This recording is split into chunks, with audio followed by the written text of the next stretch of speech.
ನಮಸ್ಕಾರ ವೀಕ್ಷಕರೇ, ನೀವು ನೋಡ್ತಾ ಇದ್ದೀರಾ ಬಿಕೆ ನ್ಯೂಸ್ ಕನ್ನಡ. ನಾನು ರೋಹಿಣಿ ತೊಡ್ಮನಿ.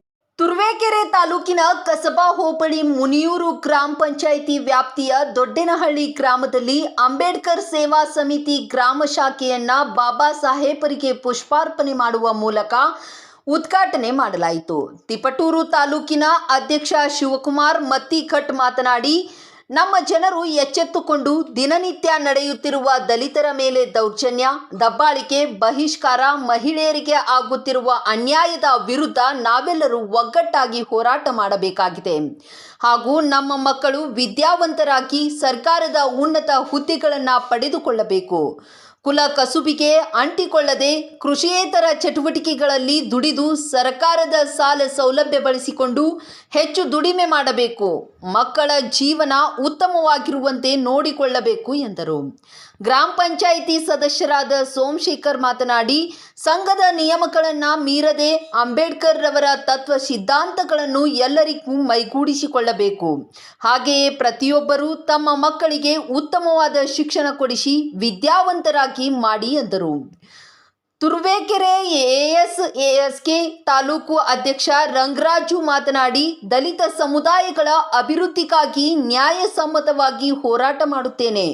ನಮ್ಮ ಕಾಲೋನಿಗಳಿಗೆ ಸಿಗಬೇಕಾದ ಮೂಲಭೂತ ಸೌಕರ್ಯಗಳನ್ನು ಪಡೆಯಲು ನನ್ನ ಸಮುದಾಯದ ಪರವಾಗಿ ನಿಲ್ಲುತ್ತೇನೆ. ಮುಖ್ಯ ಅತಿಥಿಗಳಾಗಿ lawyer Ranganath, AE Kanmani, engineer Noorulla ಹಾಜರಿದ್ದರು.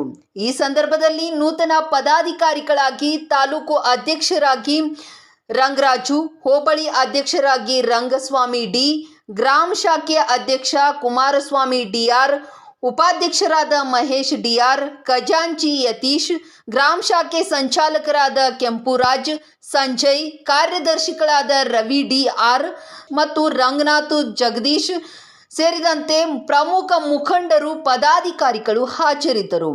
ವರದಿ ಮಂಜು, ಗುರುಗದಹಳ್ಳಿ. ಅಂಬೇಡ್ಕರ್ ಸೇವಾ ಸಮಿತಿ ಕಾರ್ಯಕರ್ತರೇ, ಪದಾಧಿಕಾರಿಗಳೇ ಮತ್ತೆ ಅಕ್ಕ ತಂಗಿಯರಿಗೆಲ್ಲರಿಗೂ ಈ ಅಂಬೇಡ್ಕರ್ ಸೇವಾ ಸಮಿತಿ ವತಿಯಿಂದ ತುಂಬು ಹೃದಯದ ಧನ್ಯವಾದಗಳನ್ನ ಮತ್ತೆ ಈ ಅಂಬೇಡ್ಕರ್ ಸೇವಾ ಸಮಿತಿ ಸಂಘಟನೆಯನ್ನು ಸ್ಥಾಪಿಸಿರೋದಕ್ಕೆ ತಮ್ಮೆಲ್ಲರಿಗೂ ಧನ್ಯವಾದಗಳನ್ನ ಅರ್ಪಿಸ್ತೀನಿ. ಸಂಘಟನೆಯ ಸ್ಥಾಪಿಸೋದ್ರ ಮೂಲಕ ಅಂಬೇಡ್ಕರ್ ಎಳೆದು ತಂದ ರಥವನ್ನ ನಾವೆಲ್ಲರೂ ಒಗ್ಗಟ್ಟಾಗಿ ಎಳೆಯೋಣ. ಸಾಮಾಜಿಕವಾಗಿ, ಆರ್ಥಿಕವಾಗಿ, ಶೈಕ್ಷಣಿಕವಾಗಿ ದಾರಿಯನ್ನ ಕಂಡುಕೊಂಡು ನಾವೆಲ್ಲ ಅಭಿವೃದ್ಧಿಯನ್ನು ಹೊಂದೋಣ ಅಂತ ಹೇಳ್ತಾ ಈ ಸಂದರ್ಭದಲ್ಲಿ ಕರೆಸಿ ನನ್ನ ಉದ್ಘಾಟನೆ ಮಾಡಿಸಿ ಅವಕಾಶ ಕೊಟ್ಟಿದ್ದಕ್ಕೆ ತಮ್ಮೆಲ್ಲರಿಗೂ, ಗ್ರಾಮ ಪಂಚಾಯತಿ ಅಧ್ಯಕ್ಷರಾದಂತ ಎಲ್ರಿಗೂ, ಸದಸ್ಯರಿಗೂ ಎಲ್ರಿಗೂ ಮತ್ತೆ ನಮ್ಮ ಉಪಾಧ್ಯಾಯರಿಗೂ ಕೂಡ, ಗ್ರಾಮಸ್ಥರಿಗೆ, ಸ್ನೇಹಿತರಿಗೆ, ಅಕ್ಕ ತಂಗಿಯರಿಗೆ ಎಲ್ರಿಗೂ ಕೂಡ ಧನ್ಯವಾದಗಳನ್ನು ಅರ್ಪಿಸುತ್ತೇನೆ. ಜೈ ಭೀಮ್. ಮತ್ತಷ್ಟು ಸುದ್ದಿಗಾಗಿ ನೋಡ್ತಾ ಇರಿ ಬಿಕೆ ನ್ಯೂಸ್ ಕನ್ನಡ.